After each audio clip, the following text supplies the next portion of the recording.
Hey guys, Miguel here from CFS Recovery. This video is actually one of the video modules in Recovery Jumpstart. So it's in the program, but I just wanted to bring you guys a little sneak peek of the type of very detailed videos you'll be getting. Hope you get a lot of value out of this. We go into depth on these kind of topics as well as expand on these ideas on the weekly group coaching calls. So sit back, relax as much as you can. Of course, you might be feeling some symptoms, but this concept is very, very important when it comes to recovering from CFS or a nervous system sensitivity issue.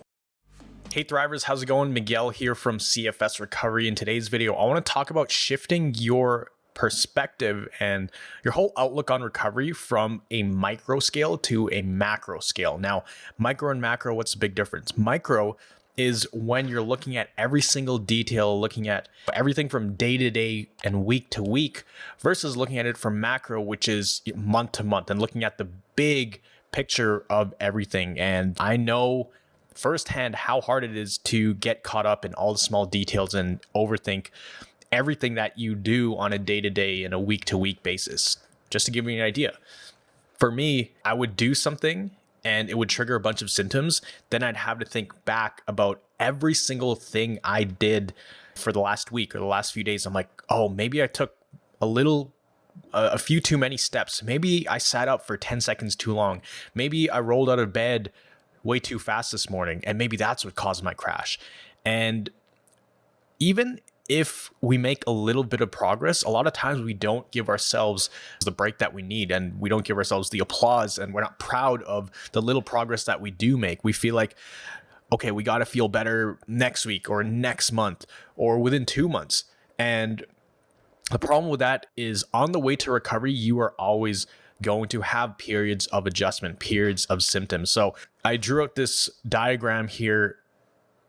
That way it can explain everything I'm talking to you about. So typically this is how a cycle of recovery looks like. Not a whole recovery, but when you're looking at things from a micro scale, this is pretty much going to paint the picture. So let me just get this ready here. So you have, let's say you're starting here. I'm going to make it red. Let's say you're starting here. You're starting here. As you rest, as you take time to de-stress and really give your body time to breathe, you get a little bit better. You get a little bit better. You get even better. You get better. You're making some progress. You're increasing activity a little bit, but all of a sudden you hit the ceiling, right? And then that's when you get a bunch of symptoms and you end up having to actually take your foot off the gas pedal and rest a lot more. You have a lot more symptoms. Maybe your heart rate's up longer than usual. You're getting out of breath a bit longer. Essentially, you end up going, or at least feeling like you're going backwards in the very short term, and you end up over here, right? You go on this little bit of a roller coaster ride. You increase the activity, you start actually feeling a little bit better. So you're on the come up over here, and then you go on the slide down and you feel like you are back to square one or back where you started over here. Now, let's say this period of time takes, let's say this is anywhere from maybe a 1 week period to about 3 weeks, right? Let's say this is 1 week. This is 2 weeks, 3 weeks. When you're looking at it from a micro perspective, that seems like a pretty long time because maybe you'll have a great week. And then on the second week, you hit a wall and everything goes back downhill. And before you know it, here you're feeling pretty bad about yourself. And people think they're all the way at the beginning, but look at this over here. Even though you came all this way down, it's still higher than where you started in this recovery cycle. So look at all this ground that you've covered. You went from here to here. Of course, it's not all the way up here because you've had this adjustment period. But what people don't understand is that they get so caught up in this 1 to 2 week process, this 1 to 2 week journey of this roller coaster ride, without anticipating and understanding that the adjustment periods will actually come. That's your body adapting to the amount of activity that you're doing. And they get so caught up in this micro perspective. Whereas in reality, if we zoom out and like really zoom out, think big picture, this is what it looks like. Look at this. right? So let's say this is, I don't know, 6 months or 12 months. Let's say half a year to a year. Look how many times you're going to have this up and down. As long as you're moving on an upward trend, then you're good. That's the most important thing. But we get so caught up here that we play mind games on ourselves and we make it so much harder than it is, because even if we do make a little bit of progress, we don't give ourselves the recognition that we deserve.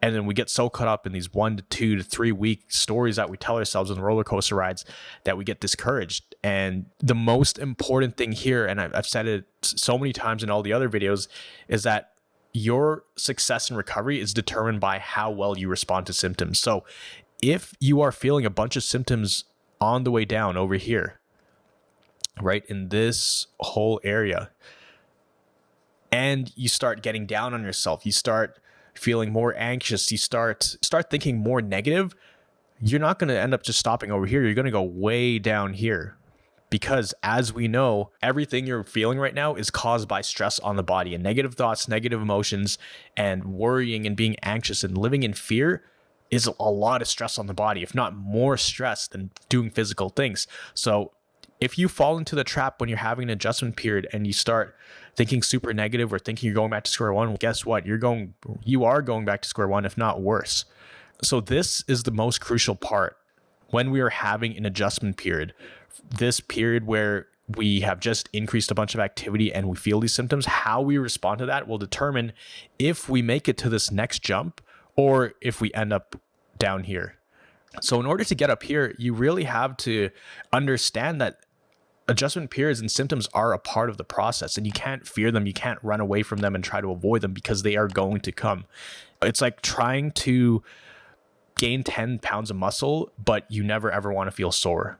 It's just impossible. The only way to get to that goal is to go through that pain of working out and go through that pain of being sore, because that's when your body breaks itself down, but it has time to recalibrate and build more muscle and adapt.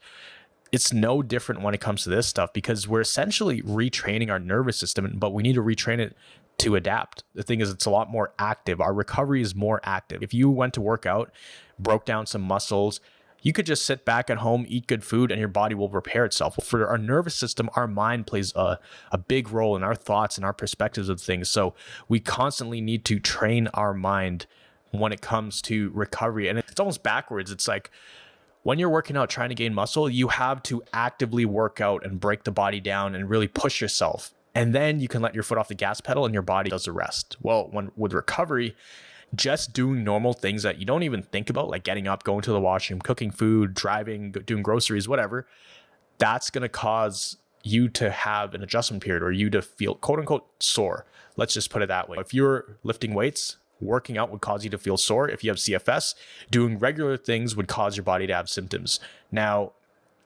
with CFS or any kind of nervous system disorder, the crucial part is retraining your thought patterns and your stress response in those periods of adjustment, in those stress periods. The work is done there. Like, this is the most crucial part right here. When you're on the down, that is where the magic happens. Now, if you can control this and really work with your thoughts and not freak out about them and not overreact to them and not try to run away from them or distract yourself every time they're there. If you're trying to escape them, they're only going to get more powerful and stronger. The voice is going to be louder. Whereas if you control them and you understand this is part of the process and you don't fear it as much, your nervous system is going to be able to bounce back, fairly quickly. And then you get to a point where you learn how to handle this better and better. And as you recover more and more, you have less and less periods of downtime. Your recovery will look like this. Instead of increasing activity and then dropping all the way down here, guess what? You're only dropping to here. Then you increase a lot more and you drop about here. Then you increase a ton more, drop about here. But that only happens if you're able to retrain over and over again. So you want to think big picture. Look at it from this perspective. You are going to have a lot of these ups and downs. But remember, they are part of the process. They're only adjustment periods. It's literally your brain putting the brakes on your body because it thinks you're going to overstress yourself. And the symptoms and on the fatigue that you're feeling, the pain is essentially your brain putting a limiter on your body. But look at all these all these progress cycles you have to go through. And if we zoom into this, let me clean this up a little bit here. I want you to start looking at these ups and downs as progress cycles. From here to about here, when you have this full start, you have the up, you have the down, and you're able to go back up here. This is a progress cycle because you have 1, stimulated your nervous system. 2, you've gone through an adjustment period, but you've handled it well. 3, you've handled it well, and now you are at a higher starting place than you were before. I want you to look at this as a recovery cycle. We go more in depth in this in Recovery Jumpstart, which is a program that I've put together to really break down the science and the process of, how this all plays out. And we get very specific on how to navigate through these. Okay, like how do we even get started? Like how do we know how much to do over here so we don't end up doing way too much and over crashing? How do we deal with the adjustment periods as we continue in our journey to recovery? How do we know how much to expand recovery? There's this one simple rule that I talk about where for every 8 to 10 progress cycles, you can increase the activity quite a bit. This is how I went hiking in Hawaii after getting out of the hospital. Just less than a year getting out of the hospital, I was able to go hiking on a mountain in Hawaii because I had multiple progress cycles under my belt. So that's all I wanted to talk about today. It's the idea of shifting your perspective and looking at things from a macro perspective. So month to month versus day to day and week to week. That's going to make a huge difference in your recovery. And even just having less of these ups and downs and going on this roller coaster ride. And I totally know how it feels to be on this roller coaster ride, because when you do have these periods, when things are on the up and you're doing things you haven't done in a while and you're like, wow, maybe I'm out of it. Maybe I'm out of the clear. You need to understand that you will have this adjustment period, but know that when you deal with it properly, you'll be higher, and then you'll be even better. Then you'll make more progress and more progress and more progress and more progress. And before you know it, 6 months down the road, you're all the way up here versus where you started. Or maybe a year from now, you're all the way up here. Or maybe you're no longer having symptoms. These adjustment periods are very small. So think of things from a macro perspective. The reason why so many people get stuck is because they're constantly running this loop. They start here, they make some progress, they have this adjustment period, then they get super down on themselves, then they start feeling super negative. And I'm not saying that you should never feel negative and you should never feel sad or maybe even depressed, because it's a depressing thing to go through what you're going through. But when you start having all these thoughts in your head and you start over worrying it and being anxious about it, you're going to fall deeper and deeper. And before you know it, you're going to be lower than you were over here. And when you try to start up again, you go into the cycle. Then you try to improve. Then you have another adjustment period. Then you relapse and fall into this cycle. Our thoughts play a bigger role than you realize right now. Everybody who has recovered understands this. They understand that their mindset and the way they approached everything had to be long-term, and they had to look at their symptoms not as something horrible or something that was punishment for their body.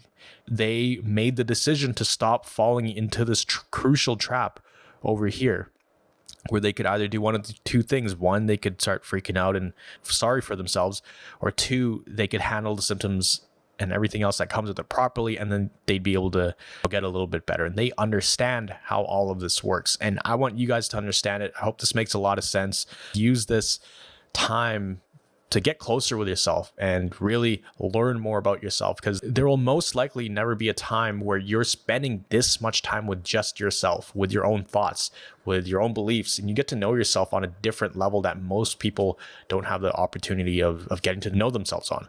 So I hope this helps. If you haven't already, join our private Facebook community of Thrivers, and make sure to smash that like button. Comment down below if this makes sense.